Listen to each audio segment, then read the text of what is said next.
আজকে জুম্মার দিন নামাজ পড়ে আসলাম, জিলেবি দিলে না। কেউ কি আমাকে জিলেবি খাওয়াবে? খাবো খাবো খাবো। আমরা জিলেবি খাবো, আমরা জিলেবি খাবো। বুঝলাম না, সে কি আমার কথা শুনতে পাচ্ছে না? শুনতে পাবো না, কি আছে? আমি তো আর কানে কালা না। শুনে যদি খাই তাহলে তো দোকানে নিয়ে গেলে হয়ে যায়।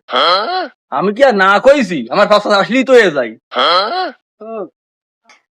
এই, আগে খাচ্ছি গান, আগে দোয়া করাইনি। আল্লাহুম্মা আমিন। আল্লাহ আমায় যে জিলেবি খাইতেছে তার জন্য এই ভিডিও মিলিয়ন মিলিয়ন ভিউ হয়ে যায়। আমিন।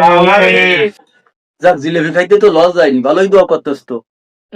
আল্লাহ আমাকে যে জিলেবি খাইতেছে তার জন্য লাখ লাখ ফলোয়ার হয়ে যায়। আমিন। কাকা, জিলেবি এনে আরো 1 কেজি দাও দিন। আল্লাহ যে জিলেবি খাইতেছে তার জন্য আরো 3 সাইডে বিয়ে হয়। আমিন। কাকা, জিলেবি মোট তো আনা দরকার নেই।